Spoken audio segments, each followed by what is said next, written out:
اگر بری شے ہوتی تو اللہ نے طے کر رکھا ہے کہ ہر برائی کو اہل بیت سے دور رکھے گا. مصیبت بری شے نہیں ہے، نعمت الہیہ ہے. ہر طرح کی مصیبت نعمت الہیہ ہے، بس اس نعمت سے استفادے کی ضرورت ہے. اور اللہ جس سے محبت کرتا ہے اسے آزمائشوں میں مبتلا کرتا ہے. جب دربار عبید اللہ ابن زیاد میں جناب زینب پہنچی ہیں،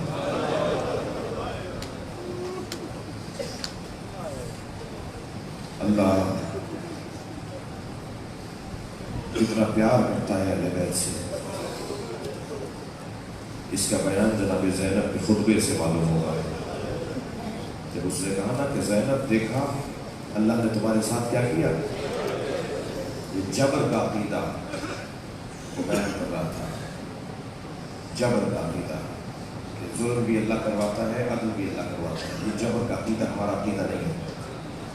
اس نے کہا دیکھا تمہارے ساتھ اللہ نے کیا کیا، تو میری بیوی بابا کے لہجے میں بولی. ایک جملے میں بیوی نے اس کے نظریے کو نقش پر آپ کر دیا. فرمایا ما رائے تو اللہ جمیلا، ہم نے اللہ کو جمیل ہونے کے علاوہ نہیں پایا. اور سن تو مجھ سے کہہ رہا ہے کہ اللہ نے تمہارے ساتھ کیا کیا، تو سن اللہ نے کیا کیا. البلاء للولا، اللہ بلائیں ان پہ ڈالتا ہے کہ جن سے محبت کرتا ہے. ہم اللہ کے شکر گزار ہیں کہ اس نے ہم پر بلائیں ڈالی. یہ بلائیں جو اس بیوی پر آئی ہے نا، میں آج 1400 سال کے بعد بولتا ہوں، سوچتا ہوں، ہم سنتے ہیں تو ہماری آنکھوں سے آنسوؤں کی لڑیاں بہتی ہیں. کیا جگر ہے، کیا وجود ہے. نام بھی شریعت الحسین ہے، کام بھی شراکت حسینی ہے. عقل اور سمجھداری تو قربان جائے جناب زینب پر. عقیدہ بنی ہاشم ہے. اس خاندان میں سب سے زیادہ خواتین میں بعد از سیدہ زہرا اگر کوئی عقیل اور عقیلہ اور سمجھ اور فہم کا کمال ہے تو وہ جناب زینب کی ذات ہے. 3 سال کا سن ہے. نبی دروازے پر ہر روز نماز فجر کے بعد سلام کرنے آتے ہیں. السلام علیکم یا اہل بیت النبوہ. جیسے ہی دروازے پر سرکار نے نبی نے سلام کیا، دروازہ کھل جاتا تھا اور کبھی امام حسن، کبھی امام حسین، کبھی مولا علی، کبھی جناب زہرا بابا کو سلام کرتے تھے، اپنے گھر میں لے آتے تھے. اب کی دفعہ جب دروازہ کھلا تو دیکھا زینب کھڑی ہے. جتنا پیار میرے مولا نبی کو امام حسین سے ہے نا، اس سے کم پیار زینب سے نہیں ہے. آگے بڑھ کر اپنی نواسی کے پیشانی کا بوسہ دیا اور کہا بیٹا تم دروازے پر کیوں آئی ہو؟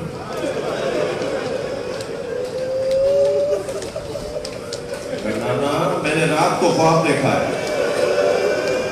اما زہرا نے کہا کہ نانا سے تعبیر پوچھو. نبی نے اپنی بچی کو اپنی آغوش میں لیا، بٹھا لیا اپنے سامنے. بتاؤ کیا خواب دیکھا ہے؟ کہ نانا میں نے خواب دیکھا ہے صحرا میں تنہا ہوں، ایک بیابان میں تنہا ہوں. نانا کچھ دیر کے بعد تیز آندھی چلی اور آندھی اتنی تیز ہے کہ میرے پیر زمین سے اکھڑ رہے ہیں. میرے پیر زمین سے اکھڑ رہے تھے. میں نے ایک درخت کا جا کے سہارا لیا مگر ایک جھونکا آیا اور وہ درخت زمین سے اکھڑ گیا. پھر دوسرا درخت نظر آیا، میں نے اس کا سہارا لیا، وہ بھی زمین سے اکھڑ گیا. میں نے تیسرے درخت کا سہارا لیا، وہ بھی زمین سے اکھڑ گیا. نانا اب دور دور تک کوئی درخت نہیں تھا. آندھی بہت تیز چل رہی تھی. یہ کہہ کر بیوی نے رونا شروع کر دیا. نبی نے پیار کر کے کہا بیٹا خواب پورا بتاؤ، رو کیوں؟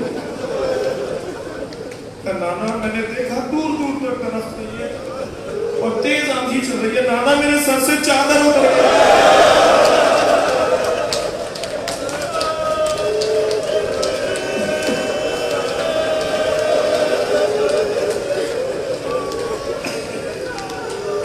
نبی نے اپنی بچی کی پیشانی کا بوسہ دے کر رونا شروع کیا.